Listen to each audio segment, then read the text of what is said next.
আসসালামু আলাইকুম বন্ধুরা, আজকের ভিডিওতে আপনাদেরকে আমরা দেখানোর চেষ্টা করব কিভাবে মালবেরি গাছের একটি ডাল থেকে আপনি সম্পূর্ণ গাছ কাটিংয়ের মাধ্যমে তৈরি করতে পারবেন।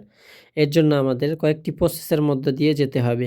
তার মধ্যে প্রথমেই হচ্ছে একটি ভালো ১ বছর মেয়াদি ডাল সংগ্রহ করা। মালবেরি গাছের ডাল কিন্তু আপনারা যেকোনো ডাল সংগ্রহ করলে কিন্তু এটি হবে না। এর জন্য আপনাদের প্রয়োজন হবে পেন্সিলের সাইজের মতন মোটা বা কলমের মতন মোটা একটু ডাল সিলেক্ট করা। এতে কুশি আসতে সময় কম লাগে। এছাড়াও যদি আপনারা চান সেক্ষেত্রে আপনারা চাইলে আরও মোটা ডাল নিতে পারবেন, কিন্তু আপনাদের কিছু নিয়ম ফলো করতে হবে। যেমন একটি ডালের কাটিংয়ে সর্বোচ্চ ৯ ইঞ্চি করতে হবে। এর উপরেও কাটা যাবে না, এর বেশি নিচেও ছোট করেও কাটা যাবে না, তাহলে কিন্তু গাছটি আর কুশি বের হয়ে পূর্ণাঙ্গ গাছে রূপান্তর নিবে না।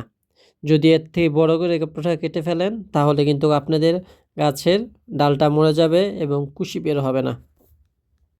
বর্তমানে আপনারা যে স্ক্রিনে ডালটি কাটা দেখতে পাচ্ছেন, এই ডালের সাইজ কিন্তু ৯ ইঞ্চি পর্যন্ত কাটা হয়েছে। দেখুন, আপনারা একটু খেয়াল করলেই বুঝতে পারবেন সবগুলো ডালের সাইজ কিন্তু একই রকম।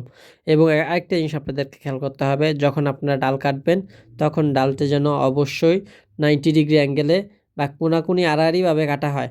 আপনাদেরকে বোঝার জন্য আমি স্ক্রিনে আরেকটা ছবি দিয়ে দিচ্ছি, দেখেন আপনারা একটু খেয়াল করলে কিন্তু বুঝতে পারবেন যে গাছের ডালটি কিন্তু একদম আড়াআড়িভাবে কাটা হয়েছে। ডালের কাটিং করার আদর্শ নিয়ম কিন্তু এটাই, এরকম একদম আড়াআড়ি 90 ডিগ্রি অ্যাঙ্গেলে গাছকে কাটিং করা।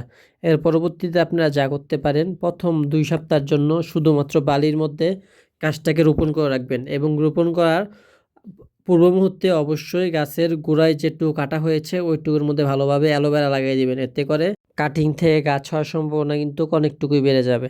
এর পরবর্তী আপনারা 2 সপ্তাহ যা করবেন, নিয়মিত বিকালে এবং সন্ধ্যার দিকে, বিকালে না, সন্ধ্যার দিকে আপনারা নিয়মিত পানি দিবেন গাছটির মধ্যে। এতে করে গাছটি পরবর্তী 2 সপ্তাহ বা সর্বোচ্চ গেলে 21 দিনের মধ্যেই দেখবেন যে গাছের মধ্যে ছোট ছোট কুশি আসতে শুরু করছে। সো পরবর্তীতে আপনারা সেই বালতিতে রাখেন বা যেখানেই রাখেন, বালির কাছ থেকে নিয়ে সরিয়ে মাটিতে রোপণ করে দিবেন। এতে করে কি হবে, যে মাটির সংস্পর্শে আসার সাথে সাথেই কিন্তু গাছটি তার সকল পুষ্টি উপাদান মাটির থেকে পেতে থাকবে এবং সে কিন্তু খুব দ্রুত বড় হয়ে যাবে। এরকম অল্প কিছু প্রসেস ফলো করলেই কিন্তু আপনারা মালবেরি গাছের ডাল থেকে, যে কোনো ডাল থেকে, 1 বছর বয়সী ডাল থেকে কিন্তু আপনারা খুব সহজে একটি মালবেরির গাছে রূপান্তর করতে পারবেন এবং ভালো ফলনও পাবেন 6 থেকে 1 বছরের মধ্যে। এই জন্য আপনাদের যে নিয়মগুলোর কথা বললাম সবগুলো নিয়মই আপনাদেরকে পুঙ্খানুপুঙ্খানুভাবে ফলো করতে হবে। যেটা আপনারা সর্বোচ্চ করতে পারবেন, 90 ডিগ্রি অ্যাঙ্গেলে ডালটাকে কেটে নেবেন। নেওয়ার পরে একটু অ্যালোভেরা জেল দিয়ে যেটুকু কেটেছেন ওইটুকু এবং উপরের মাথার অংশে দুটোকেই ভালোভাবে মুড়িয়ে দিবেন বা লাগিয়ে দিবেন জেলটা। লাগানোর পরে জাস্ট বালির মধ্যে বা কোনো কিছুতে 2 সপ্তাহ লাগিয়ে রাখবেন এবং প্রত্যেক দিন সন্ধ্যাবেলায় এটার মধ্যে পানি দিবেন। তাহলে কিন্তু দেখবেন আপনার গাছটা কুশি বের হয়েছে এবং পরবর্তীতে মাটি লাগালে কিন্তু ইনশাল্লাহ আপনার গাছটি হয়ে যাবে। ভিডিওটি দেখার জন্য অসংখ্য ধন্যবাদ। এরকম টিপসমূলক ভিডিও দেখতে অবশ্যই চ্যানেলটিকে সাবস্ক্রাইব করে পাশেই থাকুন। ধন্যবাদ।